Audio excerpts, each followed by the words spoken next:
Hello, सगळ्यांना महिला दिनाच्या शुभेच्छा. स्त्री म्हणजे वात्सल्य, स्त्री म्हणजे मांगल्य, स्त्री म्हणजे मातृत्व आणि स्त्री म्हणजे कर्तृत्व. आज 8 मार्च रोजी सर्वत्र जगभरात महिला दिन साजरा होत आहे. आजचा दिवस प्रत्येक महिलेसाठी सन्मानाचा आणि अभिमानाचा, आनंदाचा दिवस असतो. कारण आज अनेक ठिकाणी कर्तृत्ववान महिलांचे सत्कार होतात, पुरस्कार दिले जातात, महिलांच्या कार्याची दखल घेत सन्मान केला जातो. असा हा महिला दिन आज आपणही साजरा करणार आहोत. त्यासाठी आज आपण रामकृष्ण परमहंस यावर गेस्ट लेक्चर ठेवला आहे, स्पेशली बायाच्या स्टुडंटसाठी. त्यासाठी आपण आपले प्रवक्ते प्राध्यापक नरेंद्र नायडू यांचे आपल्या कार्यक्रमामध्ये मनपूर्वक स्वागत. सरांचा थोडक्यात परिचय द्यायचा. तर त्यांनी दीर्घकाळ मॉडर्न कॉलेज पुणे येथे प्राणीशास्त्र विभागात ग्रॅज्युएट व पोस्ट ग्रॅज्युएट स्टुडंटसाठी अध्यापन केले. तसेच प्राणीशास्त्र विभागाचे एचओडी व सायन्स फॅकल्टीचे व्हाईस प्रिन्सिपल ही पदवी त्यांनी भूषवली आहे.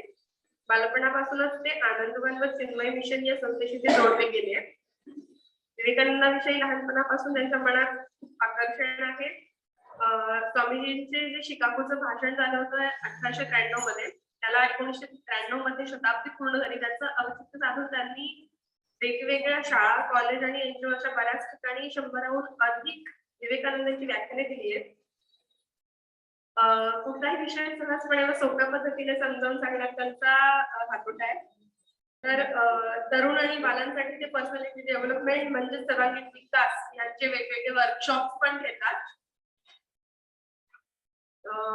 या सर्व माहितीवरून तुम्हाला याच्या व्यतिरिक्त त्यांना तत्वज्ञान आणि अध्यात्म या विषयांमध्ये विशेष आवड आहे सांगायला नको आहे. तुम्हाला ते काय म्हणणार आहे त्याविषयी खूप उत्सुकता असेलच, तर मी जास्ती वेळ नाही घेत, आपल्याकडे आधीच वेळ खूप नाही, तर मी त्यांच्याकडेच माहिती देते आणि त्यांना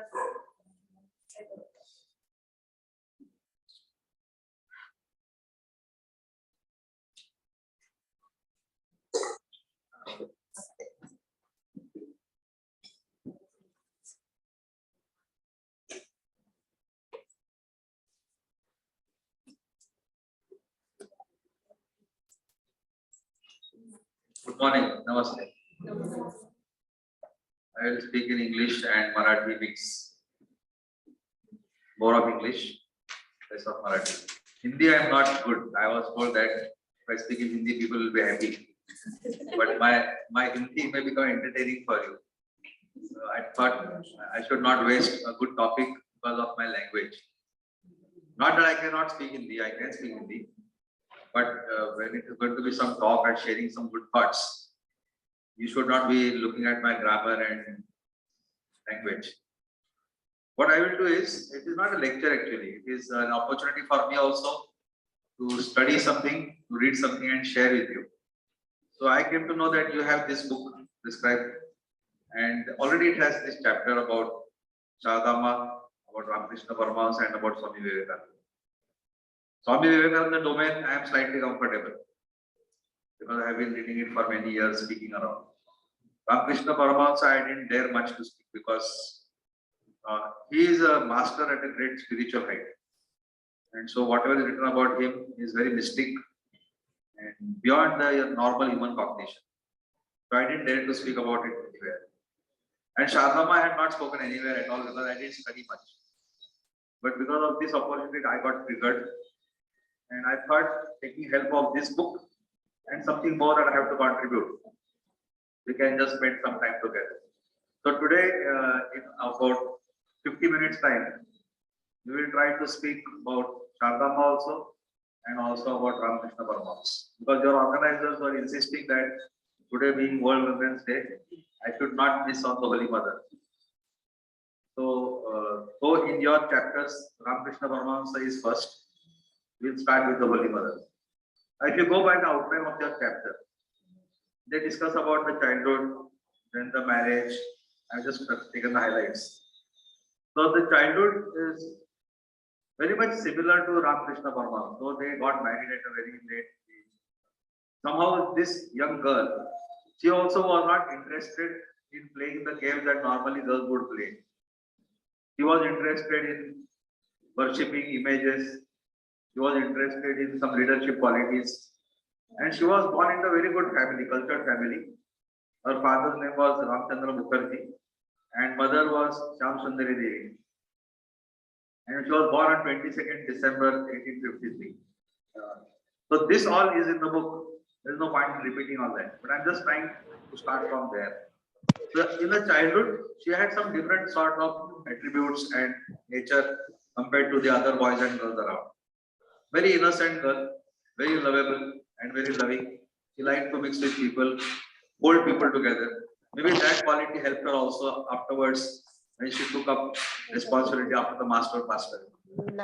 Her marriage, if you know the Indian context, even now, unfortunately, in 2023 in India, there are occasions where we listen to the news where there are child marriages, child abuse, all those things happening. So in that period of time, this child marriage was not supposed to be something unusual. It had a sanctity. Though people like Raja Ram Mohan Roy and even we today feel that there's something wrong, but that time they tried to build up connection between two families right from childhood, and they develop a friendship, and that is how it happened. But surprisingly, the marriage of this girl, whose name actually was Thakur Mani, or her real name was Shemakari, but then she was called as Sharada Devi because one of her aunts, she thought she should now adopt this child, not in the true sense of adoption, but she didn't have a child and she took a fondness for this girl and named her Sharada, and that is how she got the name Sharada. When she was married, she and Ramakrishna Paramhansa had a gap of 17 years. And how could that be a marriage? And how could that be a companionship of a boy and girl? There was no concept of what that girl would not know what is marriage. She had not even attained the age of puberty.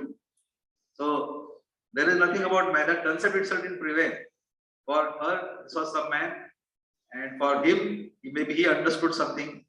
But that is another surprising thing in the story of this couple. That initially Ramakrishna Paramhansa never thought of marriage.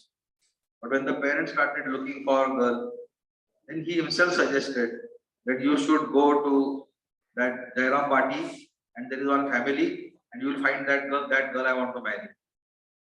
Now, this is something unusual. And this was exactly Sharada. They got married. Maybe he had an intuition that she would be the right partner for him, the way he wanted to live his life. Very different kind of life. After marriage, in childhood, just to get the two families acquainted, the father, Ramchandra, is to take this child to Dakshineshwar and having meeting with these families. So she had some fond memories of those events. How she went there. It was all childish, all innocent. It was not longing for a husband. It was not longing for a lover. It was just going somewhere on a picnic through all the forests and ups and downs. And it was said that that area they had to travel on foot. There was no other way of travel. Or sometimes a bullock cart or palanquin. But they couldn't afford that. So mostly it was by walk. There were dacoits on the way. All this happened. And she used to go there. And then at a point when she was found of age to reach the family, the husband's family, then there starts companionship between Ramakrishna Paramhansa and her. As a girl, no, history doesn't record that because she never spoke ill about her husband. She never spoke negative about their marriage. So there are no harsh comments anywhere. Only the authors who try to attempt to write their life stories, they feel bad that maybe she got deprived of a real married life. She didn't have the companionship of her husband as it should have been of a husband-wife relationship. She didn't enjoy the physical intimacy. But then she never spoke of that. And for that matter, right in the beginning, Ramakrishna Paramhansa had made it very clear to her that they will not have the husband-wife relationship as the other pairs or couples enjoy. That was very clear to her. So even I wonder when I read all this, that through generations we have been praising Ramakrishna Paramhansa for his celibacy. We have been praising him for his brahmacharya. But I think the Holy Mother deserves more compliments than him. Because not only she went through the austerities, but she didn't seduce him. She not only kept herself pure and chaste, but she saw to it that her husband didn't deviate. Her husband did not become a Vishwamitra. So that is one of the great characters of this lady. And not because she was illiterate and she just cowed down like a wife, like an Indian typical wife. She understood and did it. Sometimes you obey somebody because out of fear or because of the authority. It could be a father, it could be a husband, it could be an employer-employee relationship. But she was not cowed down. In all deep maturity, she understands that. And Ramakrishna Paramhansa was a wonderful husband. He may not have been the romantic husband, but he was the husband who wanted to bring in her the spirituality. So right from day one, it is said that Vivekananda and all these people are later. The Holy Mother was his first disciple. So their companionship was more like a teacher and the taught, a spiritual master, a gurukul at home. That is how she groomed herself. When the master passed away, then all the more she became great. Because sometimes in huge banyan trees, the smaller ones get overshadowed. But till the time when Ramakrishna Paramhansa was alive, yes, she got her dignity. He tried to give her that dignity even when he was alive. But some of the disciples were more attracted towards the master, towards Thakurji. But when he passed away, and even the last phase of his life, she had already achieved a status where she was deserving the respect that he wanted her to have later. So all this comes through the book. So your points, those Dakshineshwar days, passing of the master, and then she was shuttling between Calcutta, Dakshineshwar, Jaira Party, she was shuttling like that throughout her life. With the help of the disciples of Ramakrishna Paramhansa, that is Vivekananda and his friends. She also went for pilgrimage. She stayed in Banaras for almost a year. All those stories are there. And finally, she really becomes the Holy Mother. So this is approximately the outline of your book. I wish to talk to you something beyond the book, so that then it is fruitful for me to be here. Otherwise, reading this textbook, then I have some teachers in my college. I used to say, "Sir, pustak deun taka nate." Why are you just putting that same book in your words? So ऐसा मेरा नहीं होना चाहिए. So I tried to get some incidents. I don't know whether I can cover all. I'm not ambitious to cover all. But whatever glimpses I found wonderful in her life, that I'm going to share with you.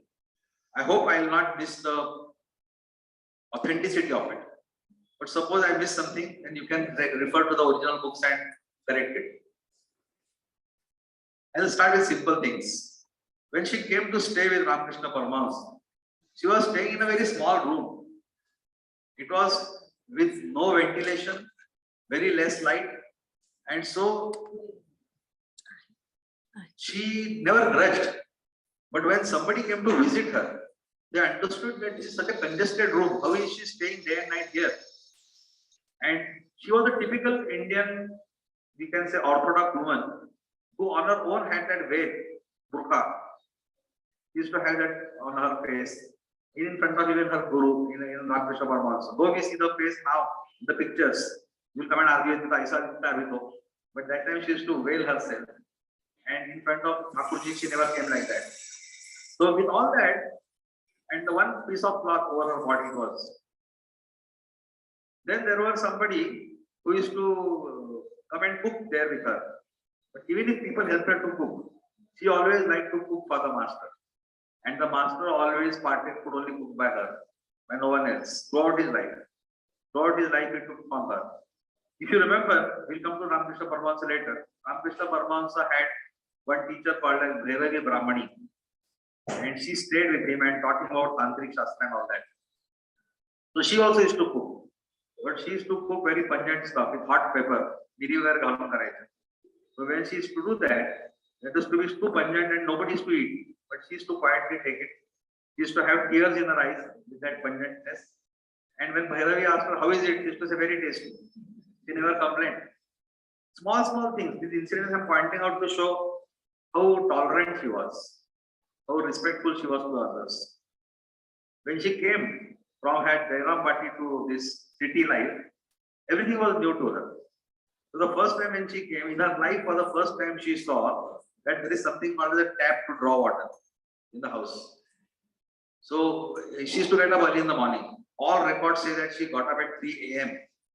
And before everybody else was ready, she was ready. She used to finish meditation, she used to finish worshipping, and she used to also finish household chores. So when she opened the tap for the first time, suddenly there was a hissing sound. And she was afraid. She ran to the folk of the ladies and said, something is wrong. There is snake in the tap. It is, it is hissing. And then they tried to explain to her that is that air trap and it is going to be out and then there will be what. That much of a innocence and that much of a cutoff. She was that rural background. There are few ladies around Ramakrishna Paramhansa, the disciples and devotees, who also took part in devotional bhajans and sometimes danced. They didn't bother about their attire. And they didn't have those typical feminine shyness that an Indian woman has. But she always used to drape down her head. So she was feeling conscious of that. So once Ramakrishna told her that if they have that masculine characters and they are going with the progressive way of thought, you don't get deprived of your own modesty. You stick to your modesty. He respected that. Then sometimes when he was ill, he was advised not to have water for a few days, only to sustain on milk. And he didn't like milk much. So everybody tried to give him, but he didn't accept. And when the Holy Mother started giving him enough quantity of milk, he used to take that. He realized that he's having much more than what should be taken. So once he asked one of the other disciples that how much quantity are you giving me? And in all that share language, kiti share, kiti pav share, like that. She gave out the real answer. And when he asked the Holy Mother, she said, what is important for you to get cured? So what she used to do, she used to bring huge quantities of milk and boil it so that it became less in quantity, but he used to have enough milk as a nutrition. And that also he realized. So he had a habit of sometimes pointing out something to her, but then leaving it. He never pestered her like our modern husbands. He left it. He left it there.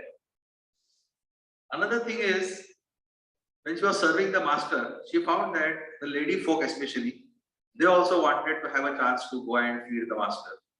Though cooking was not done, at least to offer the plate. So she gave it. But she used to feel bad because throughout the day, being his wife, that was the only occasion when she could sit with him. Because throughout the day, people were hovering around. During the night, they were not husband-wife anyway. During the day also, they were not husband-wife. It was a teacher and a taught. It was two spiritual aspirants. You can put it that way. So she thought that is the only time she can be with the master. Get some satsang, get some knowledge. But then somebody is to come and try to go and serve. So she allowed that to happen. But somehow, Ramakrishna Paramhansa realized that I am depriving her of this. So he himself stopped it and allowed her to continue. But she never grudged. When he started imposing on her, in a good way imposing, and trying to instill faith in her that she has to take up some work as he's doing, the spiritual renaissance, talking to devotees. So she said, what can I do? And I'm a lady, what can I do? And that time, I just remember a parallel. When similarly Naren had said to Ramakrishna Paramhansa, what can I do? I cannot take responsibility of the disciples when he was about to pass away. That time he told the future Vivekananda, that your bones will do it. Kali Mata will make you do it. So similarly, he tells his wife that you have much to do and you will do it and you are going to be a mother. And so when he passed away also, she says to one of the disciples that what the master left for me is the embodiment of motherhood. I had to tell the society, I have to tell the world what in Indian culture motherhood means. And that's why I'm doing what he's doing. When the disciples were practicing all sorts of penance with the master, he was very careful about the food habits. And they were all young disciples. All of them were young. Latu, Rakhal, Naren, and they had good appetite. They used to do exercise, they used to work hard. So they used to eat sumptuously. And the master realized that. Because the master used to be available to his own disciples only during the night. Throughout the day, he was with other devotees, telling parables, telling stories. And at the end of the day, he used to initiate them into meditation. So he found that if they are overeating, they are not able to meditate properly. So he asked one day that Baburam, how many chapatis do you have? So he said, as much as Maa gives me. Then he asked her how many chapatis. So it was 5 to 6 chapatis he used to have. And the master didn't like it. But the mother says that why are you bothered about their appetite? Let them eat. Their body needs it. Meditation is a different thing. Don't deprive them of their hunger and their appetite. So she did argue with the master. But she could be a mother and protect the children, her own children like that. The master never addressed her singularly. म्हणजे आपल्याकडे पण तू तुम्ही आपण असं असतं तू तू आप. So he never said tu to her. But one day it so happened that another Lakshmi Didi, she went to offer the plate, and the master always was used to Bhuvaneshwar, this Holy Mother, and this duty sometimes changed. So instead of Lakshmi, one day the mother herself had gone, thinking that she is Lakshmi. He happened to say tu, and then later she said that it's me. I have come here, and for next 2-3 days. He was apologizing to her that I didn't address you properly. So she says the respect that I got from my husband, I didn't get from anybody else. The respect that I get. Not only that, there is incidents which you must have read. It is also in your textbook there. That once on a special day, he also performed the puja of her, making her sit like a deity. Shodashi puja त्यांची केली. And that as if she's a devi, forgetting that she's a wife, forgetting she's that human being born in flesh. He thought she is the divine mother herself, and that is how he performed puja. After that, she realized what the husband is to me and what I am supposed to be. And she slowly gathered higher planes of consciousness in meditation also with him. She used to be very regular in meditation herself. During his last phase, when he had throat cancer, he also used to get some dreams. He always didn't like doctors to be there. He didn't like disciples to work and get doctors. So one day he asked her in the morning, Sharada Devi, that I had a dream. In the dream I saw a big elephant. And the elephant is digging the earth with the trunk, trying to probe into the earth deep down to find some medicine for this cancer. That is the dream he got. Now we are not here to interpret the dream, but he just shared the dream with her and asked, did you have such a dream? Because sometimes they used to have some parallel thoughts. But she said, not this dream, but I had a dream of a different kind. In the dream, I saw the goddess Kali Mata with the neck bent. And then I asked her, why is it like that? So she says that I have the same thing that he has. So the Kali Mata was trying to say that throat cancer, even I have. I am bearing it with him. And similarly, Ramakrishna used to tell his disciples that people have stoned me. People have pelted stones at me, people have insulted me, people have abused me. That is all prasad of Kali Mata. So this also is Kali Mata prasad. When they were forcing him to eat and he could not eat, he's saying that this Kali Mata doesn't want me to eat. So it was beyond the body consciousness, beyond our comprehension. When he passed away, it was 15th August 1886, late night. That means actually 16th August early morning. When he passed away, she was restless. Though she must have understood spiritually everything. But finally, it was a companionship of so many years. A different type of husband-wife relationship. 2 spiritual aspirants, 2 spiritual masters grooming. One of them already reached the height, the second one in the flow. So she, after realizing that now she is a widow, she was trying to remove her bracelets. And when she was removing those ornaments, suddenly saw a vision of the master. And he said, what are you doing? I have not gone anywhere, I am with you. I have just moved from one room to the other. And when she saw that, she put it back. The next day, her colleagues and Balram Basu, one of the devotees of Ramakrushna Paramhansa, they brought for her the widow's sari, a white sari without a border. Because she used to wear saris with a red border usually. So they got one without a border. When they came to give her that, they found that she had already torn the border of her original sari. And again she remembered that the master had said that why should he behave like a widow?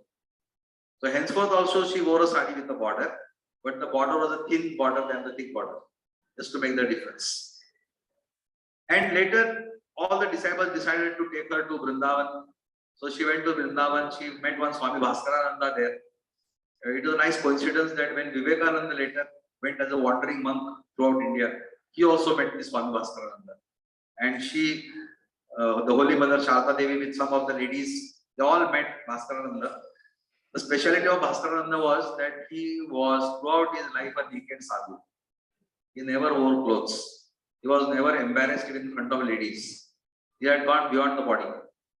So when he came there, when he was confronted these ladies, he realized the embarrassment on their face, and he made them comfortable. He said, "Don't you worry, Mataji. I have always been like that. You did not feel bad. You may consider me as your child." This reminds me of the Dattatreya story. So it is unity is in your mind. So that it is not ugly, it is not seductive. It depends on how you look as an innocent child. So that experience she has noted herself. And in Vrindavan, then she again was lost in the glory of Sri Krishna and all that she remembered, just as later Narendra also remembered.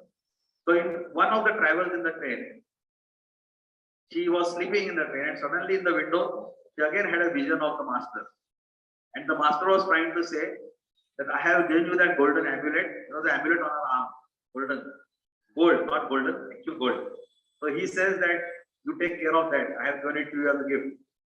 So though I mentioned earlier that Ramakrishna Paramhansa was not really a romantic husband, but though he was trying to get her into the spiritual pathway, he knew that she liked ornaments.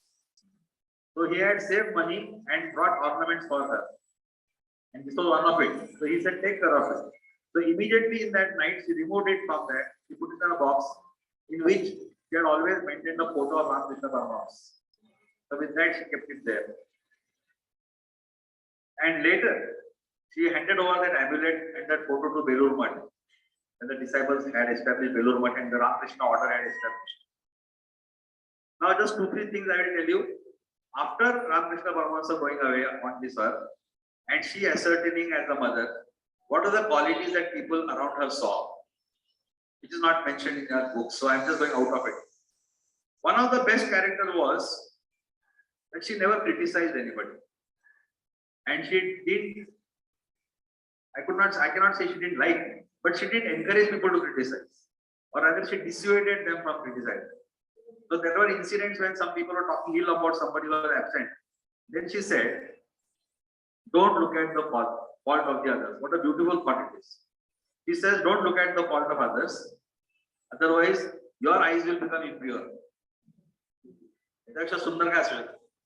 I remember on Kitna Mission, when Swami Tejabayananda, he was telling us about Bhadram Karane Bhi Shunuya. So what he said, let me not hear evil, let me not see evil. But he says, what is the meaning of that? The first meaning is that even I will not utter evil, because when I speak, I hear my own voice also. So not let me not hear evil, let me not speak evil, let me not do evil. So that height we can see in her quotation. When they were traveling thus, she had carried a small lock of hair of Ramakrishna. When Ramakrishna Paramhansa passed away, just like it happened with the great Saint Kabir, he talked of Ram and Rahim as one, but Hindus and Muslims are fighting whether Kabir should be burnt or Kabir should be buried. So when Ramakrishna Paramhansa passed away, his disciples and the common householder devotees are fighting about who should carry that urn of ashes. And she said, look at that. They have not understood the master. And she herself was carrying a small lock of hair. So when they reached the Sangam of Ganga Jamuna, she decided to offer it there. And when she held it in her hands, she tells somebody that suddenly a wave came up and washed that hair into the waters. So she said that means the master really wanted to get absorbed there. She didn't allow him to offer.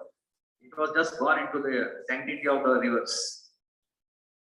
When they were traveling thus, in one of the villages, one lady, Marwadi lady, came to meet. Because by that time people had known Sharada Devi to be a great lady. So they came to prostrate, they came to pay obeisance. And there was one Maa. She used to be always with them. There was one Lakshmi, there was one Maa. They used to be together. That Maa looked slightly elder and authority. And she was young. Sharada Devi at that age also was 33. And still she was beautiful, dynamic like a young lady. Though she had gathered the momentum of a higher stature. So when she sat there, that Maa took, the Maa was taken as the leader, and this Marwadi lady went and prostrated there. So she pointed out, no, that is Sharada Devi. So she went and prostrated Sharada Devi. Sharada Devi shows her again back, go there. And twice or thrice they did this ping pong to her. And it is later she realized that she is the Holy Mother. So she was like childish mischief she had in her, even till the end of her life. She had that sense of humor. About her kindness and forgiveness, there are plenty of incidents. I will just mention two. One is directly related to Vivekananda, and yet another one. About the forgiveness. It so happened that in the mud, one day they found some theft happening. One of the servants, he stole something very important from the mud. And Naren found out that. So Narendra told that person to get out of the mud. And the servant had to leave. In the evening, this incident reached Sharada Maa's home, and she understood this. So she called one of the disciples, friends of Naren, and said, "Why did you punish him? Because that person is so poor that he cannot take care of his family. And that is the reason why he was tempted to have done this. So try to understand his psychology and forgive him." And when that message reached Naren, they had to listen because it was Holy Mother's order. But look at the way of thinking. It is the poverty, it is the illiteracy that has forced the person to steal. So can you give some more comfort that he will not be tempted to steal? Do that instead of punishing. That is what she did. And another thing that surprises me today when I read that, we are in 2023, we talk of women empowerment, we talk of LGBT, we talk of interrelations, everything, all modern terms we can use. We talk of living relationships. And here we are talking of Maa of that time. There, in that period of time, one young boy who was running a center, a social center for the welfare of human beings, he fell in love with a widow. And the widow and that boy were going together. Imagine that period of time. The society cannot stand. That means she is creating double path. One is widow, and instead of that doing that, and this young boy seducing that boy. Because in our society, unfortunately, whenever such a thing happens, what we today call as affair, maybe, always the girl is blamed. The girl tempted the boy is Swachha Tandala Sarka.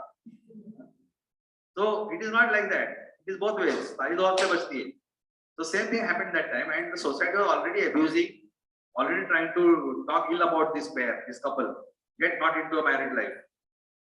And this came to the ears of Mataji. And this young boy used to visit her regularly, he used to pay his obeisance, he used to respect her. She never said a word about it, though she knew about it. And he was also so innocent and clean-hearted, he never felt he's doing something wrong. So she respected that thing. And it so happened that one day that girl also came here. Only once she told that girl that whatever you are doing, be serious about what you are doing. And she treated her like a daughter. So this is something which when I read for the first time, I really felt it's too high thinking. The lady who does not know what is tap and tap water, but she knows what a human mind can be and how you can accept it. Another incident is when they finally, the disciples decided to bring a good housing for the mother. So when the construction started, maximum workers were Muslim workers. So somebody said, all these are Muslims, they are untouchables, you should not eat their food. He said, for me, all are children of God.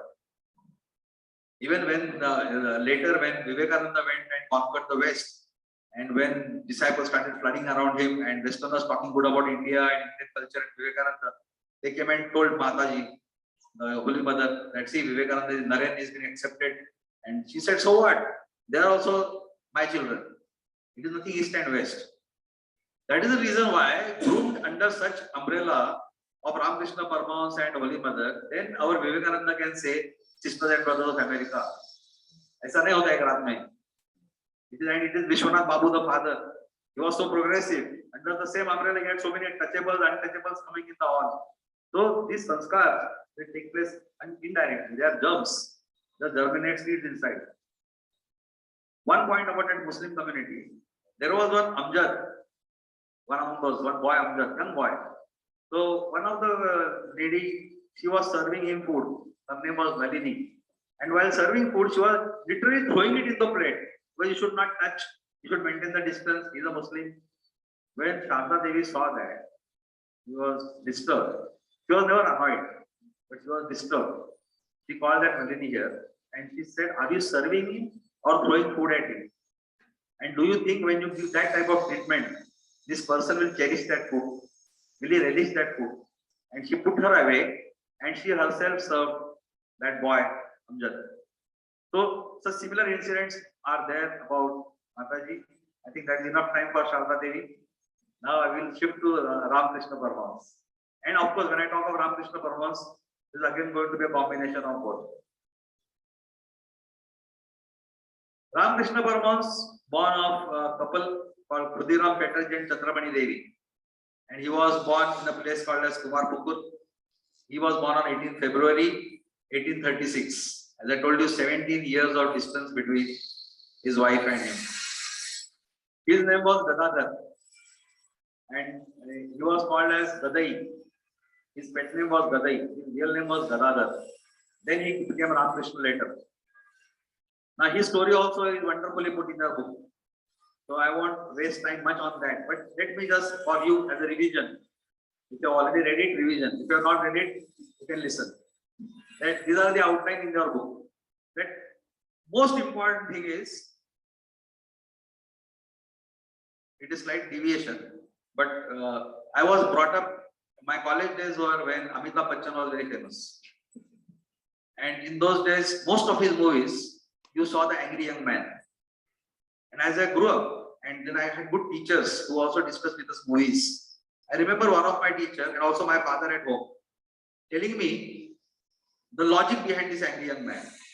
If you watch those movies carefully, Diwar, Danjeer, and few other movies of Amitabh, they have shown that child of a deprived childhood.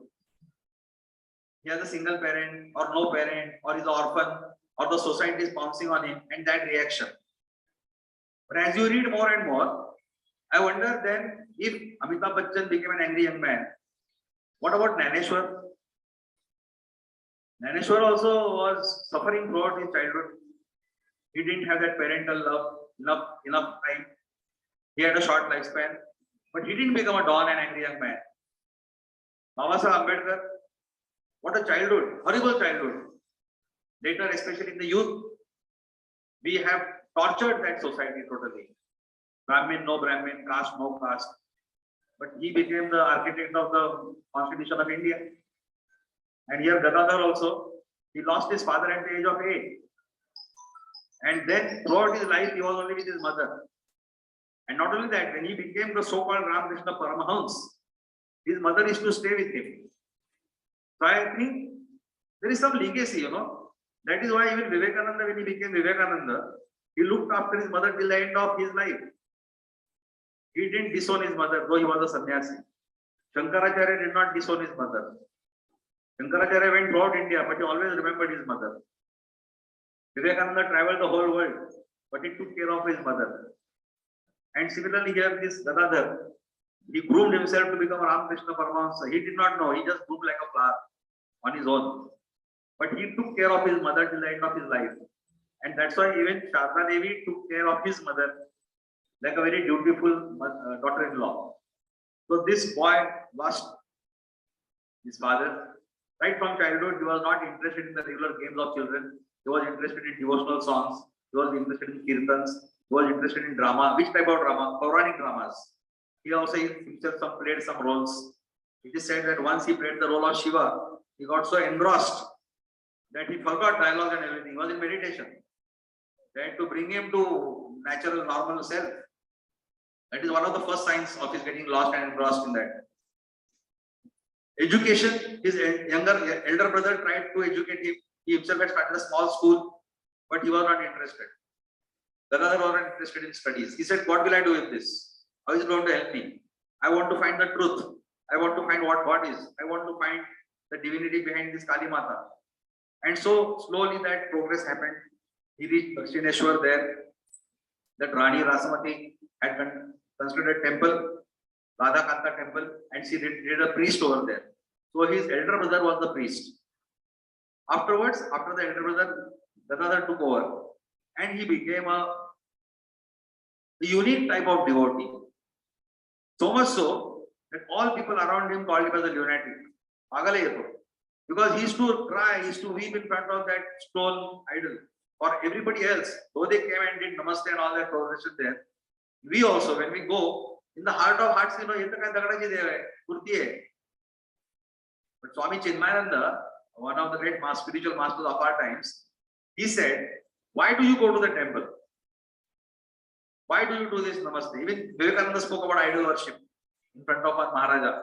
So similarly, Chinmayananda said that you don't pray to the idol, you pray to the ideal through the idol. So you reach the Paramatma through the stone. You are not prostrated to the stone. So similarly here, this person, he could see the embodiment of divinity, the life, the Advait principle in that murti. People could not see. So he went on crying, weeping. So much so there is one more incident where suddenly he said, I see you. Why don't I get enlightenment? Why don't I get liberation? So there was a sword on the wall of the temple. He took that, he was going to cut himself. And that time suddenly he got the vision of the Devi. That is one of the flash of enlightenment he had. And after that, the whole thing changed in his life. And much before that, when he was a young child, it is mentioned in your text also, that when he was a young child, just 8 or 10 years old maybe, he was walking in the fields and having some in his hand, some puffed rice or something, and watching the sky. It was a cloudy sky, or dark, dense, black clouds, and suddenly he saw birds going there, white cranes, snow white cranes flying across. And that scene made him suddenly go into ecstasy. And he fell on the ground. And people at home tried to search him where he is lost. So it is said that those who talk the mystic experiences of the master, they said this was his first samadhi, that he got into tune with nature. Second was that Shiva role. Third was that Talwar role. When he took that sword to cut himself. That was the third time this happened. And then it went on. Then comes the scene of marriage. He didn't feel odd. He didn't feel awkward. He had that faith in Sharada Devi that he could explain to her. He didn't disown her. I don't want to take different instances from history because otherwise I have no authority to comment.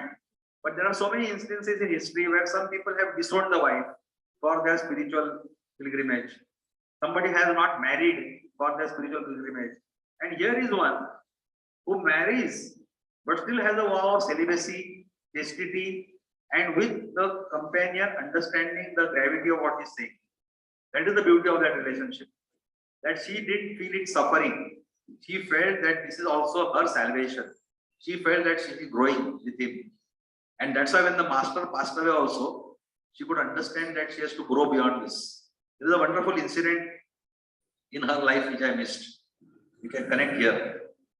When he was in deep pain with that cancer, no medicines were working, no counseling was working, no exercises, no meditation was working. That time, this Sharada Devi decided to go and pray to the Lord and go on fasting. And that fasting was fasting unto death, not like the political fasting that you sit with camera on and unto death, not that type of fasting. She was really in pain. And then physically she could take it no longer. At a point, she was feeling swooning away, and suddenly she had a flash, like a dream vision, in which she heard a loud sound of many earthen pots being crashed to the ground. Okay, say awaaz hogi. All pots, they break at one time. That sort of sound she had. And she heard something that, what are you talking about?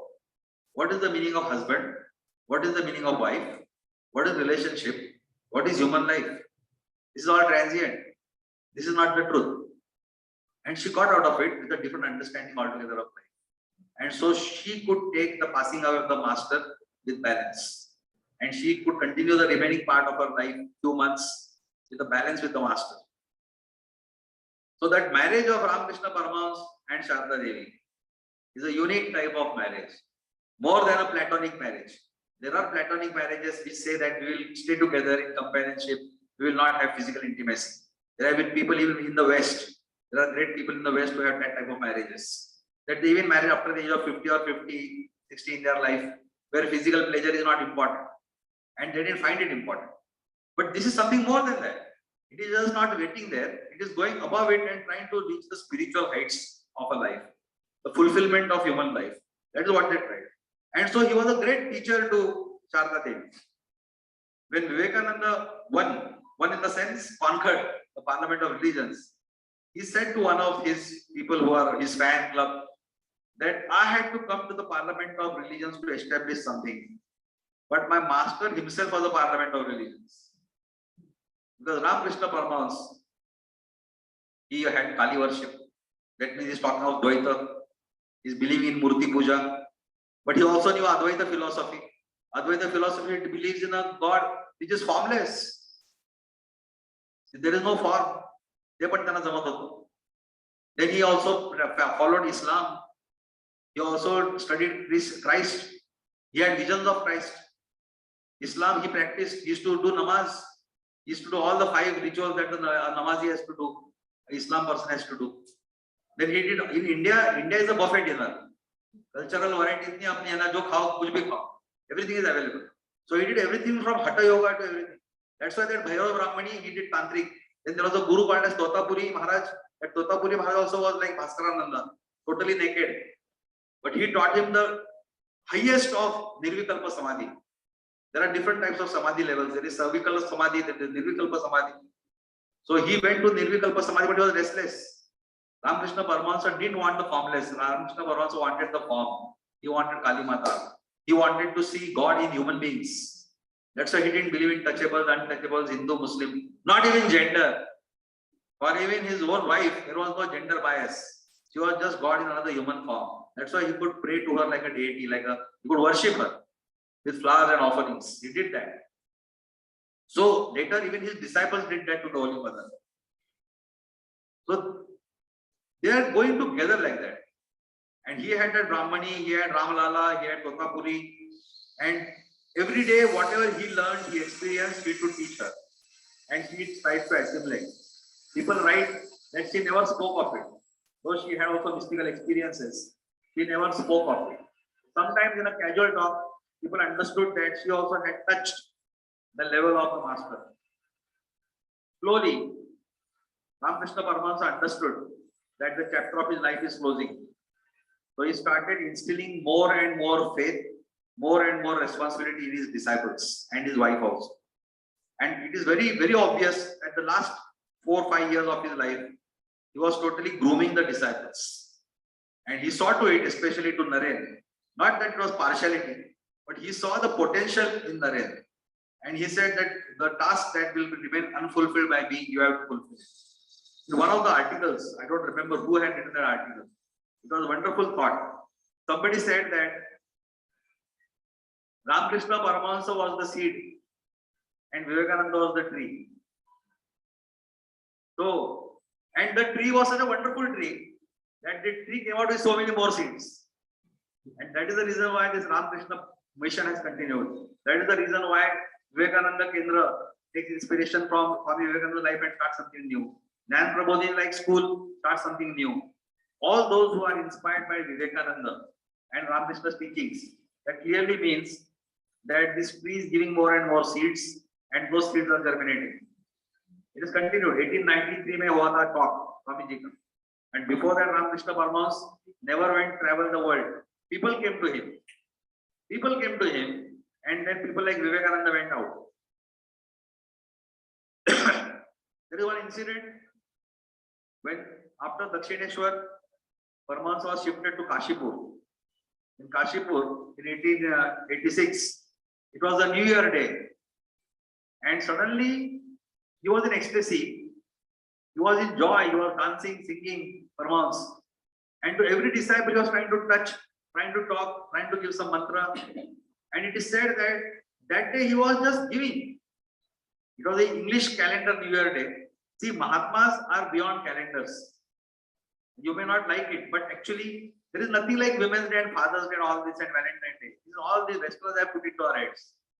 Indians don't need these days. In our Indian culture, every fortnight, a lunar moon, a Purnima, Amavasya has a meaning. Chaturthi has a meaning. Ekadashi has a meaning. Navratri has a meaning. There are 40 Navratras because we believe in 360 days. Out of the 40 Navratras, 2 Navratras are special. One which comes towards Gudi Padwa and one which comes towards the Devi. We have Vasu Pujan, we have Matru Pujan, we have Bhaubij, we have all those days. But it is nice to listen from foreigners. Happy Women's Day, Happy Father's Day, Happy Brother's Day. One day they will say Happy Humanity Day. Our culture has not lost anything to call it a day. Why does Vivekananda Kendra conduct camps? Why does Chinmay Mission conduct camps, Sanskar Varga for children? Because the families are no longer joint families. If the family has an Ajji and Ajoba at home, there is no need of Sanskar Varga. But in May vacation, there will be commercial Sanskar Varga, crash course, Sakali swimming, Sakali yoga, swimming, karate. Are, असं 15 दिवसात कसं काय होईल जादू ना मुलाची. This Sanskar Varga was different. Ramakrushna Paramhansa sat in one place throughout his life. Not in the true sense. What I meant is, he didn't travel throughout the world like a missionary. But today what he did is come across the generations to us, and that is the reason why we are sitting here this month. So we need to think. It is not enough to just read the literature and the life story and the message. We need to resonate in our lives and do something about it, which you are doing. The way you are talking about yoga, practicing it, trying to propagate it. But yoga doesn't stop at the body. And it is a wonderful book you have got. I went through the book thrice. So it's a wonderful book. It is not only about the body, it is to the mind. It is not only your body and mind, it is to reach the higher. And not only that, that is a very abstract thing to reach the higher and all that. But what about the human beings in front of us? I finished the yoga class here, and then I have a quarrel with my neighbor. I finished the yoga class here, then I have a abola with my wife. Then what does that usually mean? Yoga means, doesn't mean anything. So Ramakrushna Paramhansa and Sharada Devi by their example showed it. They showed it. So when you are at Kashipur and this example happened, this New Year happened, from then onwards, Ramakrushna Mission celebrates the New Year day as called as a Kalpataru Day. And whatever they didn't ask also the Guru gave them. That is how it happened that day. And then he spoke about how you should stay together, how Narendra should be the leader, how Narendra, when he is the leader, he should lead the people like a leader, but behave with them like a mother. Matru Hridayani kaam kar. And always when you talk to others, speak the good things. Satyam vada priyam vada. And when you talk to yourself, be harsh. Try to find out as an organization, as a leader, what are you. So Vivekananda did not go for any management workshop. His Guru himself showed how it is to be through parables. So before I conclude, just to have you read this book before I finish? No, at least this, not the whole book. These 2 things, chapters, Sharada Maa and Ramakrushna. Okay, if not, I had come with an exercise, but if you have not read, I cannot do anything. I have brought some. I like this game always with my students. Everywhere I go and do it. So I had only 4 chits. But if you have not read, it cannot work. In that Ramakrishna's life story, the chapter ends with parables. Ramakrushna Paramhansa was a good storyteller. So though I will not conduct it now, I leave this with you. And you can just open the chit. And on the chit I have written just the title of that story. So I thought if you had read the book, then one of you would have opened this chit and read the title and started telling the story to us. So my talk would have been concluded with the stories that Paramhansa had told. So there are many stories, and the important thing about this story was, हमारा कैसा होता है school में when they tell us some हिसाब नीति, Panchatantra or any other story, Arabian Nights. Arabian Nights तो पूरी Arabian Nights story है, but हिसाब नीति has some moral, Panchatantra has some moral. So what our teachers do, they tell us the story and then they will say, तात्पर्य क्या है? What is the moral of the story? And then they will tell the moral of the story. The beauty is Ramakrushna Paramhansa ने कभी ऐसा नहीं किया. He never said तात्पर्य क्या है. He left the story to the audience. He left the story to the disciples. So that was wonderful. So you think in a different way, you think in a different way, you think in a different way, I think in a different way.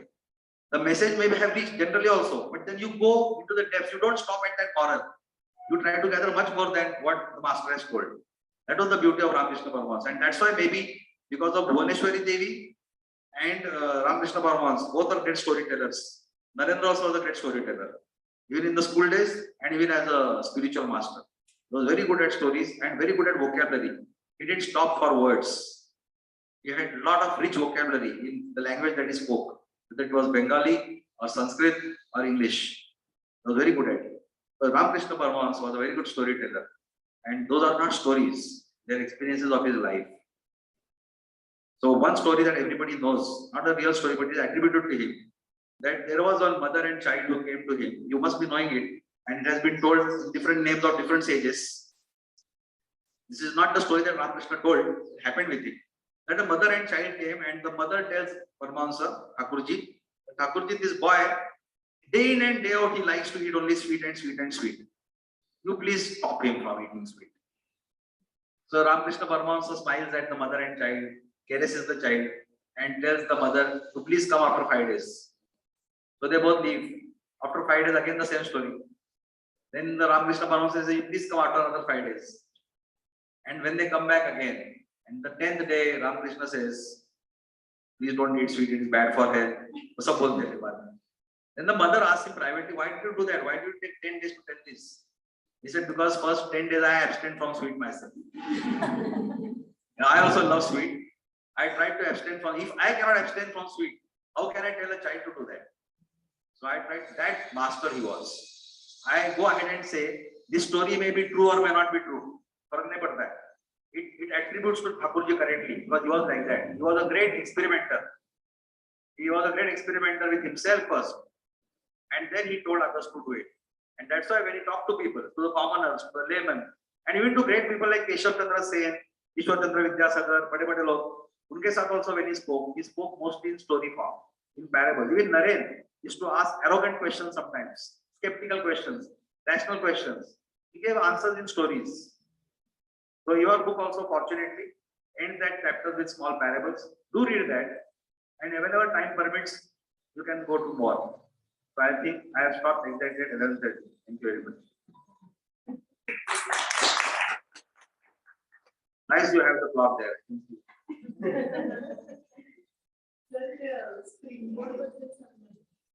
मी काय सांगू?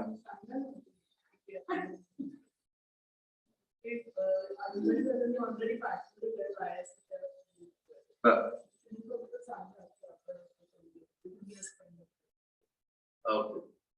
We have started a small activity called as NMN Springboard. Springboard.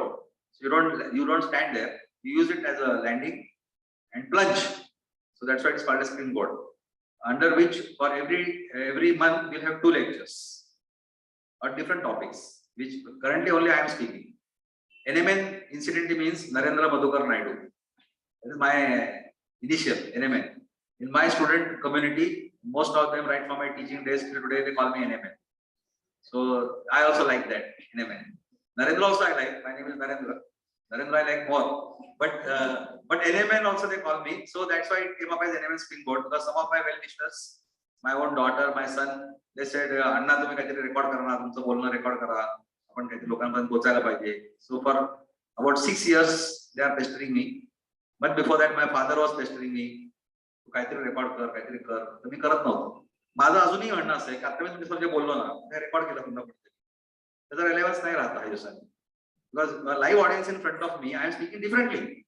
I will not speak the same thing tomorrow. So I am very apprehensive about it. But with that emotional pressure, I have said yes. Emotionally blackmailed. I said yes, and we have started that activity. So we are having it twice a month. Luckily, we started it on 12 January, Vivekananda Jayanti. So my first talk was on Vivekananda. 45 minutes talk, 45 to 50 minutes. And in that I gave one, tomorrow we'll have talk here. In that I try to cover the entire life and mission of Vivekananda and why 12 January, why 12 January is called as National Youth Day. That I covered that day. And after that I went slowly ahead. So we had Wandering Monk, 3 parts. So 3 sessions I spoke on the Wandering Monk Vivekananda. Then we took a break, and last Saturday I had a talk on mind. It's all in your mind. Mana Mandira, असं त्याचं नाव दिलं होतं. And that was in English Marathi. The earlier talks were all in English, no Marathi, only English. And this talk which I recently had was a hybrid English, because PowerPoint was there. So the slides were in English and my commentary was in Marathi and English both. So henceforth we are going to continue. And in this series I may talk further more about Vivekananda.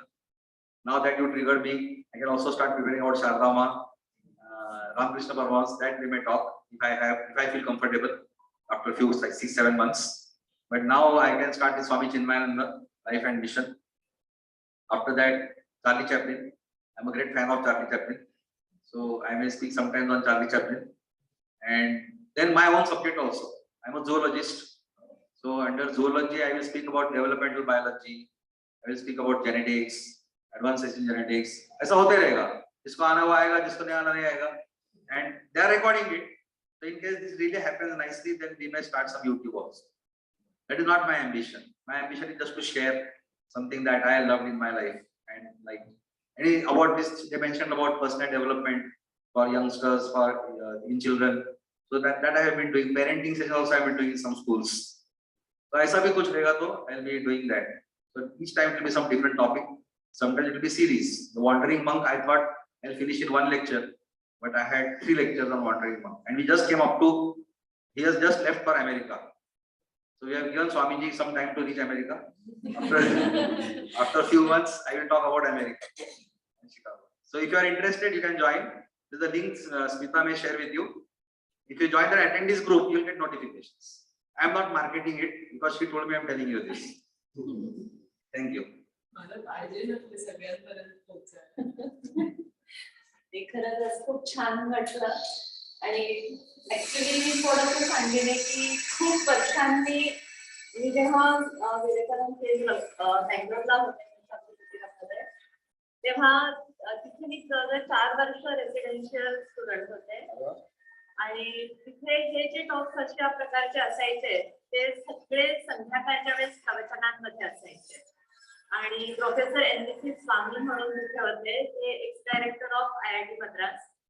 त्यांचं या ह्याच्यावरती इतकं सुंदर प्रभुत्व होतं. म्हणजे स्वामी विवेकानंद, रामकृष्ण परमहंस आणि शारदा मा ते रामकृष्ण मिशनचे खूप जुने म्हणजे सदस्य होते.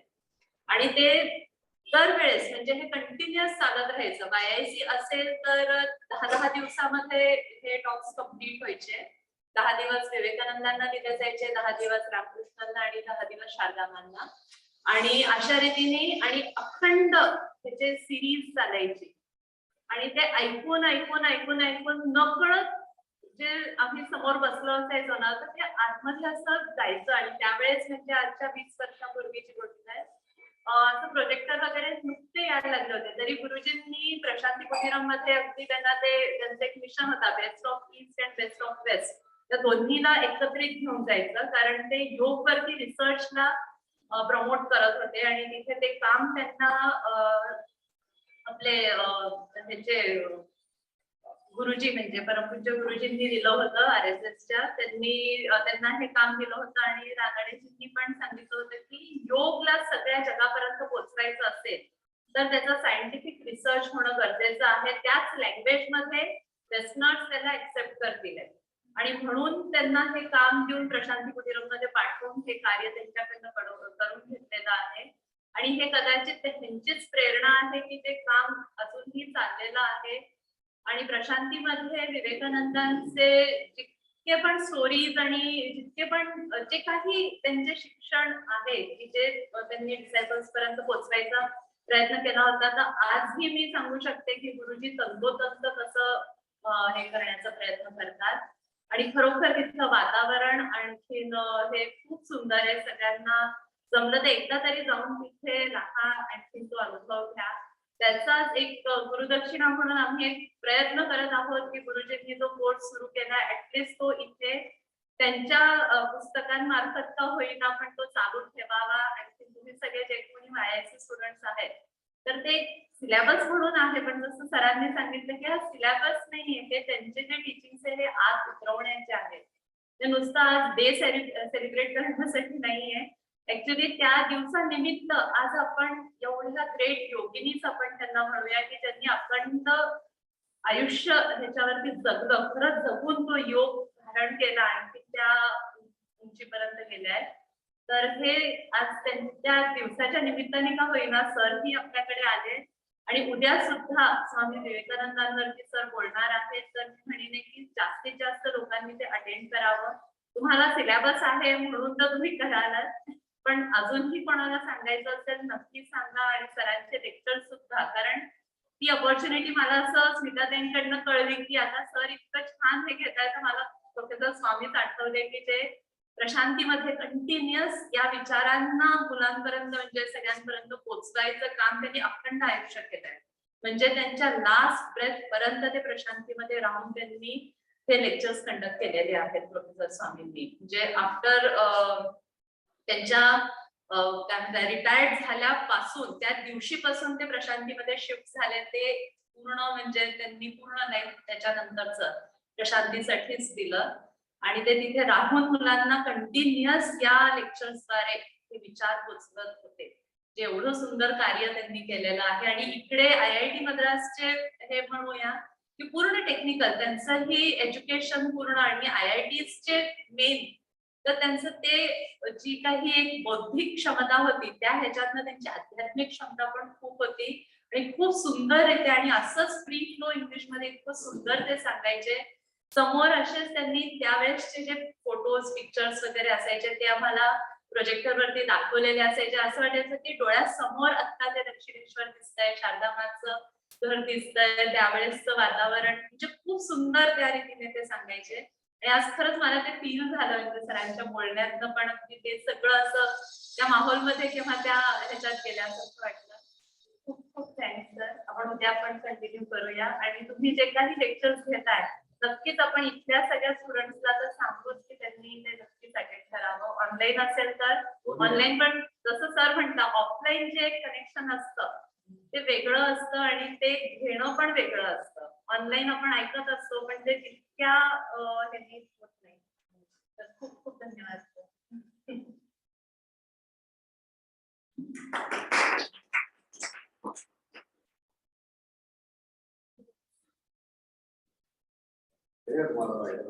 हो आम्ही आज ह्यांना सांगू, ह्यांना हे टास्क देऊया, या गोष्टी तुम्ही प्रिपेअर करून या आणि इथे आपण त्याचं घेऊया एका शनिवारी.